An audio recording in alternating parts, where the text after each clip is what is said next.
वक्त बोर्ड के पास इतना है, वो देश का प्रॉपर्टी है। हमारा डिफेंस के पास कहता है कि सेकंड लार्जेस्ट है। डिफेंस के पास जो भी ले रहे, जहाँ ट्रेनिंग करता है, जहाँ वो रहता है, या बॉर्डर एरिया में जितना डिफेंस लैंड है वो देश का रक्षा के लिए है। उसको आप कैसे वक्त प्रॉपर्टी के साथ आप तुलना कर सकते हैं? वक्त प्रॉपर्टी प्राइवेट प्रॉपर्टी होता है सर। तो इसलिए दुनिया में सबसे ज्यादा वक्त प्रॉपर्टी हिंदुस्तान में है। सिर्फ हमारा देश में ही नहीं, दुनिया का सबसे बड़ा और सबसे ज्यादा वक्त प्रॉपर्टी हिंदुस्तान में है। तो फिर ये क्यों है 60 साल तक आप सरकार में रहे हैं, हमारे देश में मुसलमान इतना गरीब क्यों है?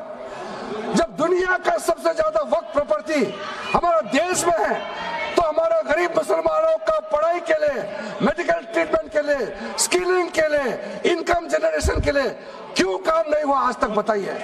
ये दुनिया का सबसे बड़ा वक्त प्रॉपर्टी अगर हिंदुस्तान में है, तो उस प्रॉपर्टी से गरीबों का उत्थान के लिए, लोगों का भला के लिए अगर ये सरकार नरेंद्र मोदी जी के नेतृत्व में गरीब मुसलमानों के लिए काम कर रहा है, तो इसमें आपत्ति क्यों होना चाहिए? आप लोग बताइए।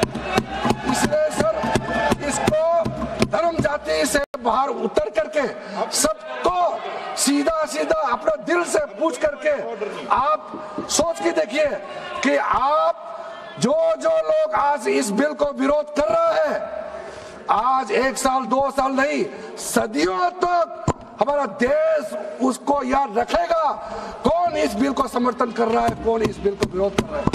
आज चंद वोट के लिए, सत्ता के लिए हमारे मुसलमानों को आपने 70 साल से ज्यादा वोट बैंक बना करके गुमराह किया है। कितना और गुमराह करना चाहते हैं? अब हमारा देश में वोट बैंक का राजनीति नहीं चलेगा। इसलिए मैं कहना चाहता हूं, जब हमारा देश में इतना वक्त प्रॉपर्टी है, तो इसको हम बेकार में पड़ा रहने नहीं दिया जा सकता है। गरीब मुसलमानों के लिए, आम मुसलमानों के लिए इस्तेमाल करना ही पड़ेगा। उसके लिए आज के ये वक्त संशोधन बिल जरूरत है। अध्यक्ष महोदय जी, हमारे अपने वामसी पोर्टल में, हमारे मंत्रालय के वामसी पोर्टल में हमने रिकॉर्ड देखा है। सचर कमेटी जो आपने बनाया है 2006 में, उन्होंने भी ये बारे में काफी डिटेल में जिक्र किया हुआ है। सर 2006 में 4.9 लाख वक्त प्रॉपर्टी था और उसका इनकम कितना था? मैं बता दूं आंकड़ा सर, आप कहेंगे 4.9 लाख वक्त प्रॉपर्टी में टोटल इनकम था 163 करोड़। कौन खाते थे? 163 करोड़। और आपने 2013 में बदलाव करने के बाद आज इनकम कितना बढ़ा है वो भी मैं बता देता हूं। जरूर। हो गया 166 करोड़। 3 करोड़ बढ़ा है। कैसे मंजूर कर सकता है हम लोग इस महान सदन में बैठ करके? अगर इतना 10 सालों के बाद भी दुनिया का सबसे ज्यादा प्रॉपर्टी का टोटल इनकम जनरेशन 3 करोड़ बढ़ता है, तो ये हम कभी मंजूर नहीं कर सकता। इसलिए उस समय कहा गया था, मैं अभी का नहीं बता रहा हूं, सचर कमेटी समय में भी कहा गया है कि अगर थोड़ा सा एफिशिएंटली मैनेज करता तो 12,000 करोड़ पर ईयर तो उसी समय जनरेट हो जाना चाहिए नॉर्मल मार्केट रेट से। और 12,000 करोड़ अगर वो प्रॉपर्टी से रेवेन्यू जनरेशन करता है, कितना लाखों करोड़ों मुसलमानों को फायदा होगा, आप सोच के देखिए। इसलिए सर आप लोग भी, मैं अनुरोध करता हूं कि आप लोग भी वक्त के बारे में जानना था, हमारा वामसी पोर्टल को क्लिक करके आप लोग देखिए। सर आज वो 4.9 लाख से बढ़ करके टोटल वक्त प्रॉपर्टी बन गया है 8.72 लाख। हमारा देश में वक्त प्रॉपर्टी बन गया है।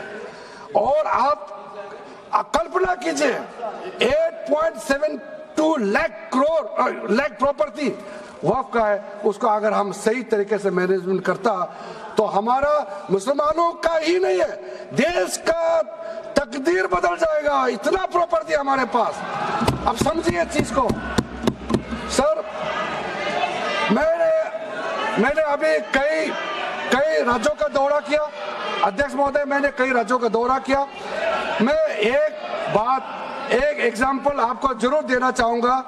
मैं बहुत इंप्रेस हो गया जब मैं पिछली बार जम्मू कश्मीर गई। जम्मू कश्मीर में हमारा नई वहाँ वक्फ बोर्ड का चेयरपर्सन बनी और मैंने पूछा कि आप जब वक्फ बोर्ड का चेयरमैन बनी तो उसमें क्या हालत थी और आज क्या हालत है। उन्होंने बोला कि सर जब उन्होंने पदभार संभाली तो उसमें कोई इनकम का, कोई व्यवस्था का, रिकॉर्ड का ठीक ठाक कुछ भी नहीं था और उन्होंने आने के बाद 40 करोड़ रेवेन्यू इनकम उन्होंने जनरेट करना शुरू किया, मुझे बताया। और उसके वजह से वहाँ काफी अच्छा काम कर रहा है। मैं हजरत बल श्राइन भी गए और वहाँ भी मरम्मत चल रहे हैं। इतना पुराना श्राइन है, दुनिया के लोग आते हैं, बहुत खूबसूरत से उसका सारा आसपास का ब्यूटिफिकेशन का काम भी चल रहा है।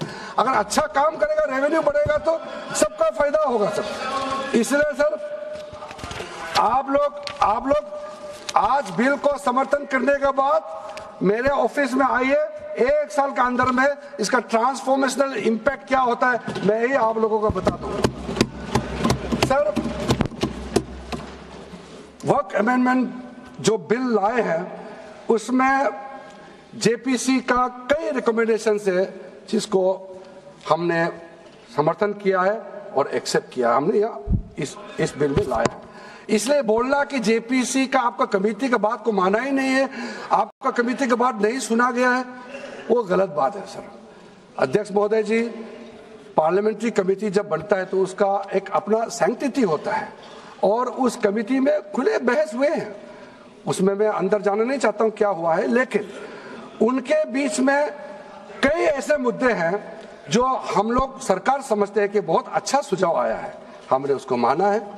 और कुछ छोटा अमेंडमेंट है जो बहुत जरूरी चीज है, वो अमेंडमेंट भी हम लेकर के आए हैं।